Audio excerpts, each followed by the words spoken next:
বঙ্গবন্ধু সেতুর পশ্চিম সংযোগ মহাসড়কে বাড়ছে যানবাহনের চাপ। ঈদযাত্রার খবর জানাতে সিরাজগঞ্জের কদ্দার মোড় থেকে সরাসরি যুক্ত হচ্ছেন সহকর্মী রিঙ্কু কুন্ডু। রিঙ্কু, আনন্দ কাটাতে নারীর টানে বাড়ি ফিরছে মানুষ এবং সেই বাড়ি ফেরার ঈদযাত্রার খবর জানাতে আমরা ভোর থেকে আছি বঙ্গবন্ধু পশ্চিম সংযোগ মহাসড়কের কড্ডার মোড় এলাকা। আমরা যেটি দেখছি গত দুদিনের তুলনায় আজকে কিন্তু যানবাহনের সংখ্যা অনেকটাই বেড়েছে। আমরা যদি বলি যে উত্তরবঙ্গ এবং দক্ষিণবঙ্গের যে সকল মানুষ বঙ্গবন্ধু সেতু হয়ে এই পথে যাতায়াত করে, অর্থাৎ হাটিকুমরুল মোড় হয়ে বিভিন্ন জেলায় যারা যাতায়াত করে, সেই সকল যানবাহনের সংখ্যায় আমরা আসলে বেশি লক্ষ্য করছি। এবং যদি বলি যে ব্যক্তিগত অর্থাৎ যাত্রীবাহী বাস ছাড়াও অনেকে খোলা টাকে, অনেকে ব্যক্তিগত গাড়িতে কিন্তু আসলে বাড়ি ফিরছে ঈদ যাত্রায়। এবং যাত্রীদের সাথে কথা বলেছি, যাত্রী এবং চালক উভয়ই যেটি আমাদেরকে জানিয়েছে যে এবারের ঈদ যাত্রা কিন্তু অনেকটা স্বস্তিদায়ক এই পথে, অর্থাৎ বঙ্গবন্ধু সেতু পার হয়ে বঙ্গবন্ধু সেতু থেকে উত্তরবঙ্গের যে মহাসড়কটি রয়েছে সেই মহাসড়কটি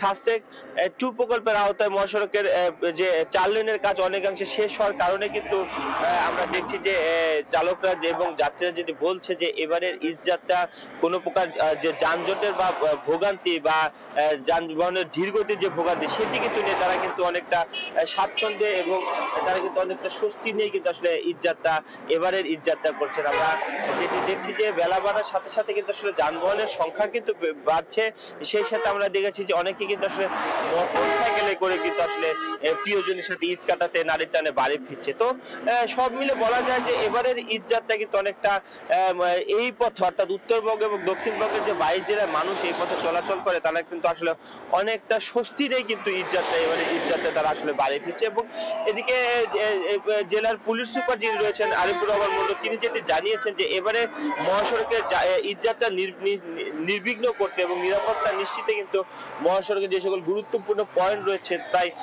8 শতাধিক পুলিশ সদস্য কিন্তু আসলে মোতায়েন রয়েছে। এছাড়া গোয়েন্দা পুলিশের সদস্যরা কিন্তু আসলে রয়েছে।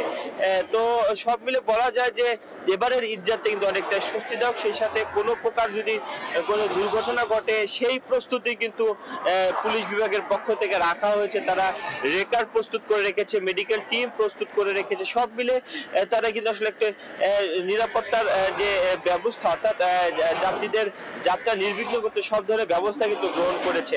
তো আমরা যেটা দেখছি যে বেলা যত বাড়ছে যানবাহনের সংখ্যাও কিন্তু আসলে বাড়ছে, অর্থাৎ উত্তরবঙ্গ এবং দক্ষিণবঙ্গে যে সকল গাড়ি রয়েছে সেই সকল যানবাহনের সংখ্যা কিন্তু বাড়ছে। এবং সব মিলে বলা যায় যে উত্তরের মহাসড়কে এবারে ঈদ যাত্রা অনেকটাই স্বস্তিদায়ক হচ্ছে। তো এই ছিল বঙ্গবন্ধু পশ্চিম সংযোগ মহাসড়ক থেকে আমার কাছে ঈদ যাত্রার সবশেষ খবর। সরাসরি যুক্ত ছিলাম সিরাজগঞ্জের কড্ডার মোড় থেকে।